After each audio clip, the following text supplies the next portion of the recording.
नमस्कार दोस्तों, मैं विनोद। आप देख रहे हैं मेरा YouTube चैनल पोल्ट्री जोन। दोस्तों, जैसे कि कल मैंने आपको एक वीडियो पोस्ट किया था और जिसमें मैंने बताया था कि मैं एक साइट विजिट करने के लिए जा रहा हूं। अगर सब कुछ सही रहा तो वो जो है डील डन हो जाएगी। और लगभग वो डील डन थी, किंतु जब मैं वहाँ पे साइट पे पहुंचा तो जैसे मैंने बताया कि हम पेपर में जो प्लानिंग करते हैं, वैसे वास्तविकता में जो फार्मर भाई थे उन्होंने उस जमीन का नक्शा निकाल के मुझे व्हाट्सअप कर दिया था। मैंने देख लिया था कि अब चलो ठीक है, जमीन का नक्शा जो देखा तो सब चीज़ सही थी, किंतु वो उसको मैंने जैसे ही सही कहा कि हाँ सही है, तो वैसे ही उन्होंने जो है उस डील को लगभग 90% डन कर दिया। किंतु उन्होंने लास्ट में बोले यार सर आप एक बार आके देख लो। तो मैंने जब देखने गया तो देखने के बाद में जब मुझे एनालाइज हुआ कि मेरा देखना कितना जरूरी था। अब वो क्यों जरूरी था वो मैं बताऊँ कि वो मैप में जो नक्शा जो हम निकालते हैं ऑनलाइन, उस पर तो बहुत बढ़िया दिख रही थी, किंतु जब मैं वहाँ पे पहुँचा तो वहाँ पे जस्ट उसके ऊपर से ही 11 की भी लाइन गई हुई थी। ठीक है, अब 11 की भी लाइन गई हुई थी और उसके बाद में ठीक वो भी मतलब हम एक साइड में फार्म बना सकते थे, किंतु उसके बाद में जब देखा तो ऊपर जब पठार पे जमीन लोकेशन तो बहुत शानदार थी और ऊंचाई पे भी थी। जो मतलब पोल्ट्री फार्म के लिए जो रिक्वायरमेंट होती है वो सब चीज़ थी। रोड भी बिल्कुल जस्ट मतलब एक कदम हम बाहर निकले तो हम सीधे रोड पे आ सकते हैं और पानी भी पास में था। मतलब जो चीज़ चाहिए वो सब चीज़ थी। 11 के भी ऊपर पास में सही गई हुई थी। वहाँ पे जस्ट एक पोल आगे ट्रांसफार्मर भी लग सकता था, पानी की सुविधा भी थी और रोड भी था। ठीक है, और आबादी से भी लगभग दूर था, मतलब उतनी दूर नहीं था जितनी हमें चाहिए, किंतु आने वाले 10 साल तक वहाँ पे आबादी नहीं बढ़ती क्योंकि बीच में खाई थी। अब खाई के को जहाँ पे सरकारी जमीन थी वहाँ तक तो जो है आबादी बढ़ चुकी थी। उसके बाद में पीछे आ गई थी खाई, तो खाई के आगे तो जो है रेवेन्यू की जमीन आ गई, तो वहाँ पे तो जो है आबादी नहीं आ सकती। मतलब आबादी का इतना इशू नहीं था, आबादी दूर थी। किंतु वहाँ पे क्या हुआ, जो दूसरा गांव था वो गांव भी दूर था, किंतु वहाँ पे एक स्कूल बनी थी, प्राइमरी स्कूल बनी हुई थी। और प्राइमरी स्कूल बनी हुई थी करीब वहाँ से 600 से 700 फीट की दूरी पे प्राइमरी स्कूल बनी हुई थी। तो सब कुछ सही होने के बावजूद भी जो है मैंने उस जमीन का उनको जो है मना कर दिया। मैंने कहा यहाँ पे जो है फार्मिंग नहीं कर सकते। उसका मुख्य कारण क्या था कि वहाँ पे स्कूल बनी हुई थी। दोस्तों, जब भी अगर आपको फार्म का निर्माण करना है तो इस बात का विशेष ध्यान रखें कि आबादी से तो दूर होना ही चाहिए, किंतु आबादी से आप फिर भी लड़ सकते हैं, किंतु गवर्नमेंट के किसी भी कार्यालय से तो आपका फार्म बिल्कुल भी दूर होना चाहिए। स्पेशली स्कूल, कॉलेज, हॉस्पिटल से आपका फार्म जो है दूर ही होना चाहिए। तो वहाँ पे स्कूल करीब 700 फीट की दूरी पे था, किंतु फिर भी मैंने उनको जो है मना कर दिया कि आप यहाँ पे फार्म मत बनाइए।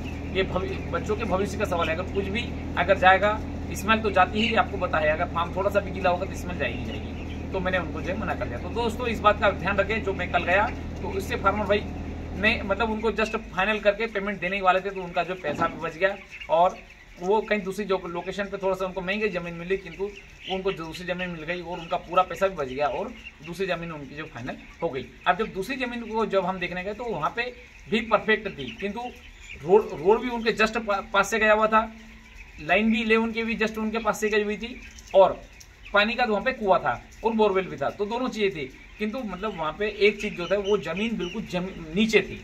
मतलब जैसे पहली जमीन देखी वो बहुत ऊपर थी और वैसी जमीन चाहिए मुर्गी पालन के लिए, किंतु जब ये दूसरी जमीन जब हम देख रहे हैं तो ये जमीन है समोसे के टाइप में।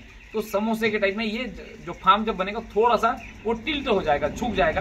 तो वो तो खैर दिक्कत नहीं, इसी फार्म में इतना कोई मतलब रोल नहीं होता उसका झुकने का, किंतु फार्म थोड़ा सा टिल्ट हो जाएगा। और फार्मर भाई को फार्म का अगर कंस्ट्रक्शन शुरू करना है तो अभी बारिश में नहीं हो सकता, जबकि पहले वाली जो जमीन देखे थे वो बिल्कुल उससे तो कल से काम शुरू हो सकता था, क्योंकि वो बिल्कुल ऊंचाई पे थी और वहाँ पे पानी का मतलब पानी तो रुकेगा नहीं, तो जब गाड़ी वाड़ी फंसने का कोई रोल था नहीं। किंतु जो अभी जो दूसरी जो लोकेशन उन्होंने फाइनल की उस लोकेशन पे तो ये है कि जमीन मतलब बारिश के बाद में वहाँ पे काम शुरू हो सकता है। तो दोस्तों, जब मैंने देखा तो मतलब जब भी कोई भी फार्मर भाई अगर फार्मिंग का व्यवसाय शुरू करना चाहते हैं, मुर्गी पालन स्पेशली, तो इस बात का ध्यान रखें कि कोई अगर आपके आसपास कोई फार्मर हो जो जानकार हो, या फिर मेरे वीडियो तो आप देख ही लो, आप इस बात का ध्यान रखें कि साइट सिलेक्शन में आपको गलती नहीं करना है। ठीक है, तो दोस्तों मतलब ये बात तो क्लियर हो गई कि कल मेरे जाने से फार्मर भाई का फायदा हुआ। किंतु आप आज के वीडियो को हम थोड़ा सा और आगे बढ़ाते हैं। तो एक और जैसे मैं कल गया था तो रास्ते में एक मेरे मित्र है जो फार्मर भाई ही हैं वो भी, और उनसे बातचीत चल रही थी। और बातचीत चलने के बाद में ये बात हुई कि बहुत सारे फार्मर बिकने वाले हैं, जो इसी फार्म थे बिकने वाले थे। तो मैंने उनसे पूछा कौन सी कंपनी के इक्विपमेंट लगे हैं, तो वो तो बताया कि इसमें 2-3 कंपनी के इक्विपमेंट लगे हैं और फार्म बिक रहे हैं। तो मैंने उनसे पूछा क्यों, तो उनका जवाब था कि जिन जिन फार्मर भाई ने जो चेक देखकर जो मुर्गी पालन में आए हैं, जिनके पास पैसा तो पर्याप्त है किंतु समय नहीं है और जानकारी नहीं है, और वो अगर मुर्गी पालन में अगर आ गए हैं तो दोस्तों मुर्गी पालन का व्यवसाय मैंने आपसे कितनी बार पहले भी कहा है, सीखने का व्यवसाय है। यह ऊंट पे से बकरी चराने का व्यवसाय बिल्कुल भी नहीं है दोस्तों।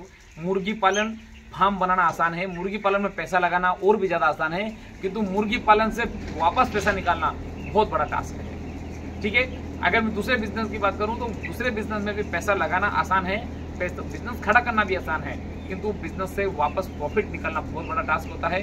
और मुर्गी पालन में भी वही बात लागू होती है। अब आप बोलेंगे कि मैं तो हर जगह प्रॉफिट दिखाता हूँ, किंतु मुर्गी पालन में फिर वो फार्म क्यों बेच रहे हैं? दोस्तों, वो मुर्गी पालन में अगर आप सीखोगे नहीं तो मुर्गी पालन में आप सफल नहीं हो सकते, चाहे आप किसी भी कंपनी के साथ में जुड़ के फार्मिंग कर रहे हो या फिर आप प्राइवेट फार्मिंग कर रहे हो। ये पूरा सीखने का व्यवसाय है। हाँ, किंतु अगर आप सीख गए या फिर आप नहीं भी सीख पाए, आप कम समय दे रहे हो, अगर आपने कोई सीखने वाला बंदा या फिर आपके पास में जो काम करने वाला बंदा वो अगर परफेक्ट है तो भी आपको सीखने की आवश्यकता नहीं, वो सारे काम निपटा देगी, मतलब फार्म के सारे काम कंप्लीट कर सकता है।